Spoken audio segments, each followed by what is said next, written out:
부자의 방.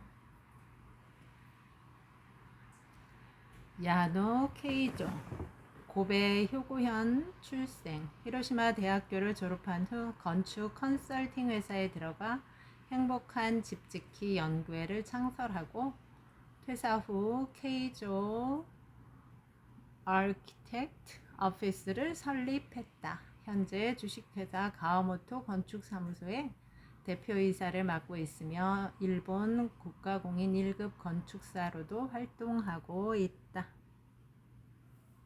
부자들의 집과 사무실을 설계하고 지으면서 성공한 사람들이 집을 대하는 자세에 대해 연구했고, 이를 통해 주거 환경이 그곳에 사는 사람의 성공과 행복 여부에 지대한 영향을 미친다는 사실을 알아냈다. 사람은 늘 공간 속에 존재한다. 자신을 둘러싼 공간을 어떻게 활용하고 가꾸는지에 따라 그 사람의 운명까지도 결정된다. 성공한 사람들은 모두 자신이 행복할 수 있는 물리적 장소와 가장 편안하게 집중할 수 있는 공간적 좌표를 명확하게 인식하고 있다.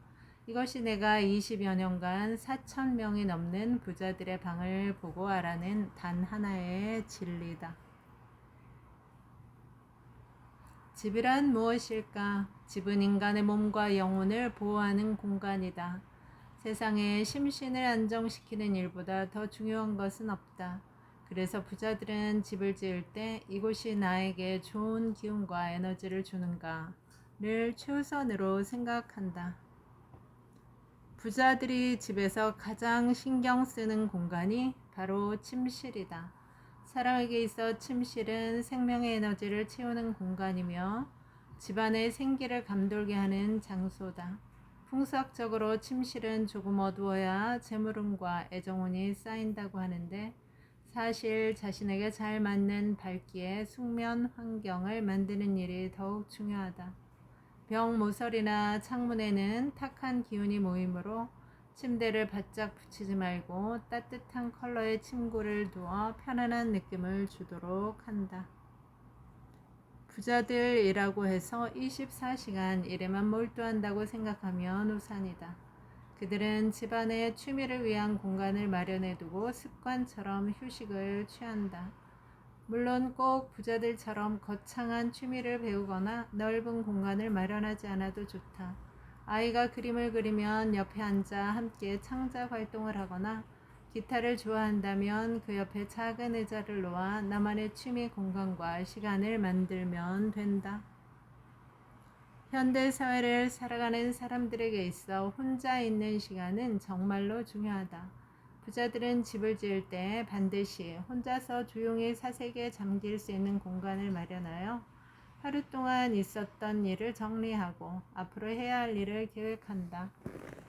애초에 혼자 생활하는 싱글이라면 방 한 귀퉁이에 오직 사색을 위한 책상과 의자를 두고 그곳에서 생각을 정리하길 권한다. 부자들은 거실에 텔레비전이 아닌 책장을 배치한다. 가족만의 도서관을 만들어 집안의 책 읽는 분위기를 조성하기 위해서다. 아무런 의미 없이 스마트폰과 텔레비전만 쳐다보던 가족들은 책을 통해 서로의 생각을 나누고 꿈을 키워간다. 거실 도서관은 아이들의 놀이터이자 가족 모임 공간 역할을 톡톡히 하며 가족의 라이프 스타일까지 바꿔준다.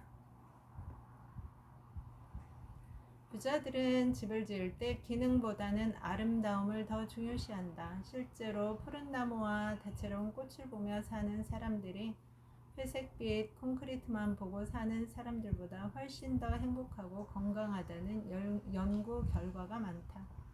집 앞에 정원을 마련하기 어렵다면 발코니 한켠에 미니 정원을 만들어 자연 친화적인 분위기를 조성해도 좋다.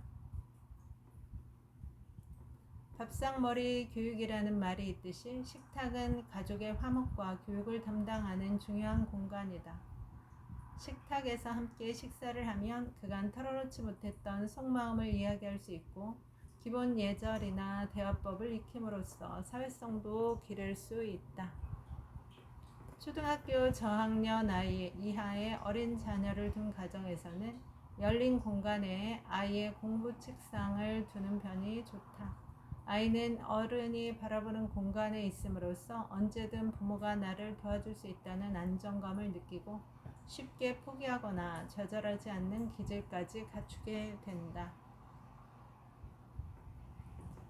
가족이 서로 맺어져 하나가 되어 있다는 것이 이 세상에서의 유일한 행복이다. 마리 퀴리. 부자들은 화장실을 남에게 자랑할 수 있을 만큼 깨끗하게 관리한다. 화장실이 더러운 집에는 돈이 모이지 않는다는 말이 있을 정도로 화장실은 금전운과 건강운이 모이는 중요한 장소이기 때문이다. 특히 세면대 주변에는 수기와 화기가 공존하므로 자질구레한 자파로 어지르지 말고 배설물이 빠져나가는 변기는 뚜껑을 덮어 나쁜 기운을 막아야 한다.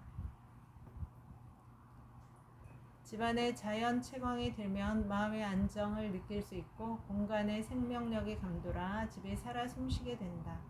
음습한 지하나 통풍이 잘 되지 않는 집에 오래 살면 호흡기 질환은 물론 우울증과 무기력증과 같은 정신질환에 시달릴 가능성도 높아진다. 좋은 집이란 구입하는 것이 아니라 만들어지는 것이다. 조이스 메이나드.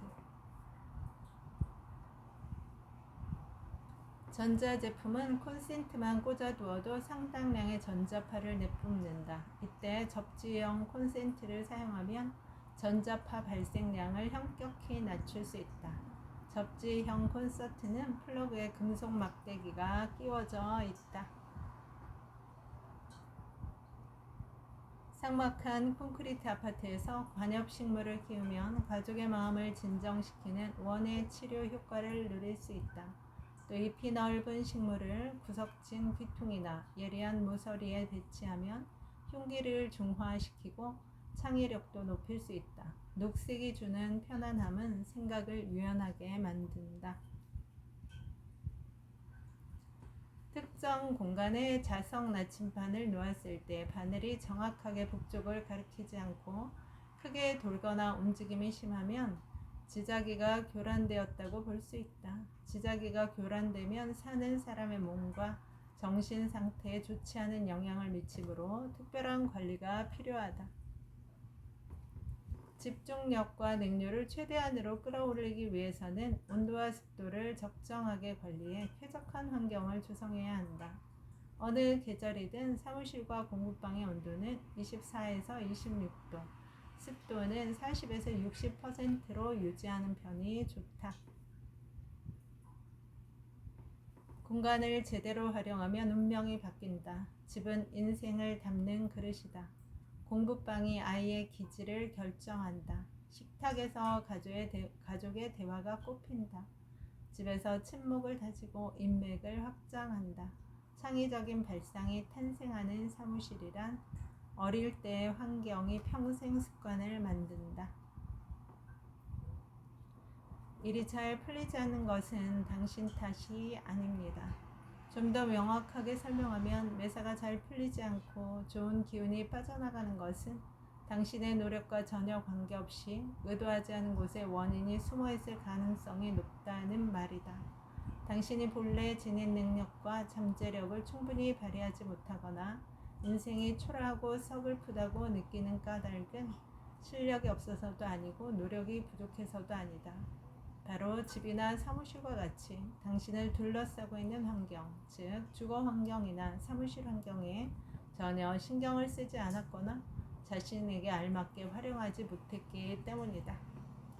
나는 1급 건축사로서 4,000명이 넘는 부자들의 집과 사무실을 설계하고 지었으며 직접 운영하고 있는 집짓기 세미나에서 집에 대한 고민을 안고 있는 평범한 사람들을 만나 해결책을 제시해주고 있다.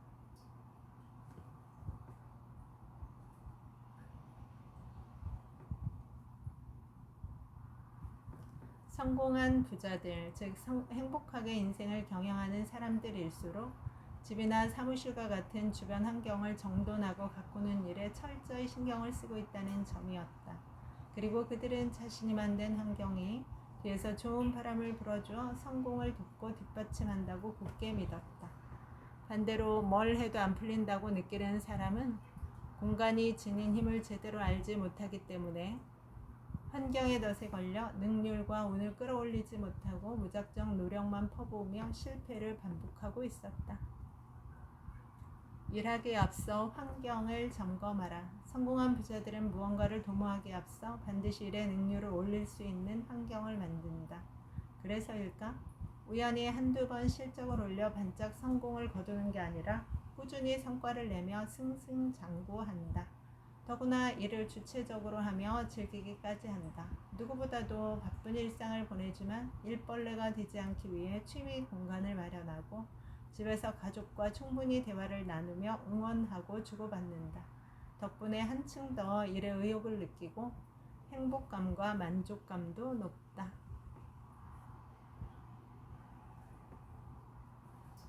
정돈된 환경은 사람의 잠재력을 끌어올리고 어지러운 공간은 사람의 잠재력을 발휘하기 어렵게 만든다. 집안을 바꾸면 인생이 바뀐다. 많은 사람이 일해서 성과를 거두고 돈을 많이 벌기 위해서 나를 바꿔야 해 혹은 더 많이 노력해야 해 하고 생각한다.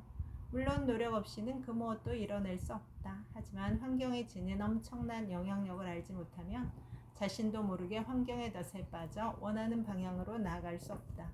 반대로 주변 공간을 밝고 활기차게 관리하면 공간이 나를 뒤에서 도와주기 때문에 원활하고 자연스럽게 능력을 발휘할 수 있다.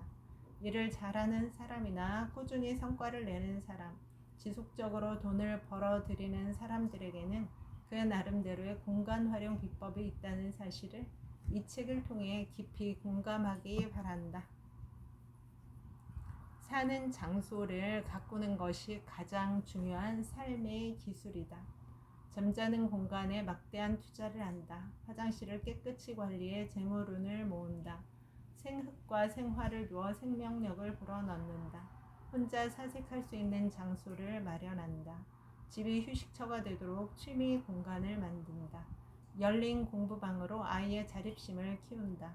남에게 자랑할 만한 장소를 꾸민다. 가정 도서관을 두어 책 읽는 분위기를 조성한다. 가족의 꿈과 미래를 집에 고스란히 반영한다. 집안에 흐르는 지자기를 체크한다.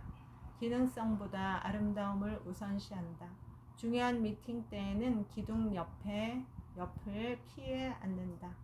여러분, 오늘도 좋은 날입니다. 오늘 하루 잘 살아내느라 수고 많았습니다. 힘내세요. 다음에 또 만나요. 감사합니다.